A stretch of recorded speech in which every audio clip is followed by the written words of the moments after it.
I mean, I've been to Iraq 9 times, and I've gone very steadily. For my part, actually, I mean, I covered the initial invasion, and I had sort of a disastrous time. I, nearly got killed, and I lost a whole SUV full of gear. And I went back 6 months later in the tail end of 2003 when the conditions were pretty good, as Rajiv was just saying. But I've kept a steady pace of going to Iraq for my 9 or whatever, however many trips, going all the way through it, whether it was then when it was able to work or now.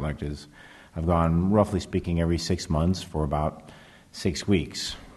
If you add that up, that's 9 trips. I'm actually going a little bit more often now, since nobody else wants to go. So to me, while of course it was a lot better to cover in 2003 and 4 and a lot easier, I'm sort of philosophical about the situation the way it is in Iraq now. I mean, there's a lot of war zones around the world you can't cover the way you'd like to cover it. I remember Angola in the 90s, for instance. You had to, the cities were occupied by the government, and the countryside were the UNITA rebels, and the only way you could get from city to city were on UN-chartered flights with the spiral landings and all that jazz. And that's just how it was. If you try to drive from the capital to Melange in the center, you get killed for sure. So that's just what you did.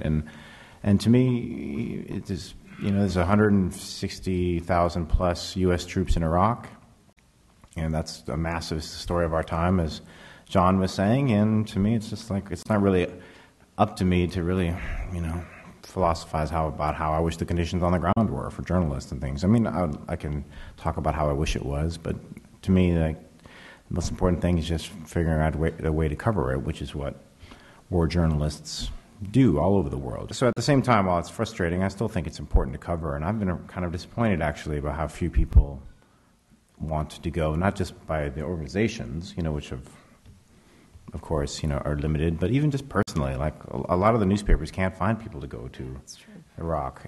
And I understand it from a human level, but it's kind of surprising to me from personal journalistic one. It's worth noting that some of the factors that we're talking about with journalists being reluctant to go, they're societal, and they predate Iraq, I think. And I remember when I did the fellowship in the spring of 2001, we had our dinner with the editors, and a couple of the editors that we went with John, were sort of old, foreign editors for, your old Baltimore, I think, and other papers, kind of old-timers. And I remember them complaining at the time about how journalists weren't taking foreign postings. They were saying, back in my day, if you got a position in Ivory Coast, you took it. That was a great thing for a young man. And now I offered his position in Ivory Coast, and he had to check to see what his wife was doing. And I don't know, what are you talking about? She makes more money than him. She's a lawyer somewhere. I couldn't believe it, So, I mean, it's, in a way, journalism has become increasingly professional and professionalized, and, when you couple that with the dangers, the lengths of service, and all these other factors, it's perhaps not entirely surprising, but still unfortunate, I guess. It's easy to overstate also the American soldiers', I don't want to say relevance, but I think that's one of the first things people ask me. Well, what do the U.S. troops think about this? And I've been to Iraq occasionally with first-time reporters in Iraq, and they're envisioning flying over. They're telling me, they can't wait to get into some sort of hear the spirited discussion among the soldiers about the war, and then they get there and just guys are going about their business, and there isn't any political talk whatsoever. And I think that's because we should keep in mind the military system, the U.S. military system, almost any military system, isn't about you individuals debating about whether you should be there or not. It's about you doing the job that you signed up to do. And so the tanker guys sit there, and for 12 months they fix tanks, and that's it. And whether or not it's moral or whether or not they're doing the right thing or something like that in some larger scheme doesn't enter into their minds very much. And in a way it shouldn't. That's not what they're there to do. They're 18, 19 years old. They're not trained in anything about international relations. They're there to do the specific job that they're given to do. What the U.S. troops think about the whole operation is important, but not as important as sometimes we would like to think. These guys are there doing a job. I mean, any more than what does the person taking your driver's license to the DMV think about highway safety or, highway things? I mean, they're there doing their part of the job, And so I'm just saying that it's easy to overstate that thing.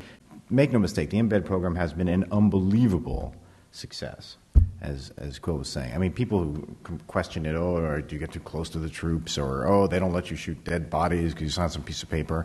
I mean, that's all the small quibbles with it absolutely are dwarfed by the enormous benefits and incredible opportunities that it provides. Even now, today, you still right now, today, go sign up for an embed, find yourself in the middle of the worst neighborhood in Iraq, seeing unbelievable things that would be impossible to get to otherwise. It's. I worry and I don't like to complain about it too much because I worry that one day it'll stop. And if the embed program ever stopped in Iraq, which it could, I mean, there's no divine right to the embed program. It didn't exist for the first Gulf War or many other U.S. military conflicts. Then I don't know what we'd ever do.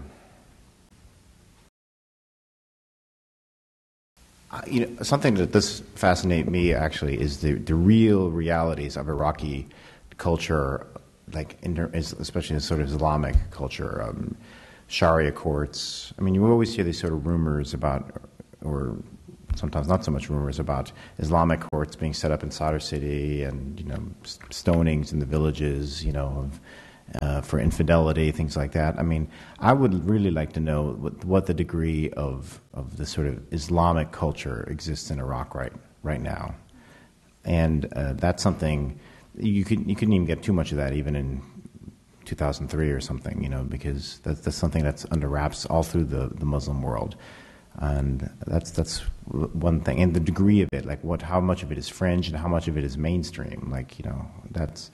If there's any one thing I'm most curious about, I think it's probably that.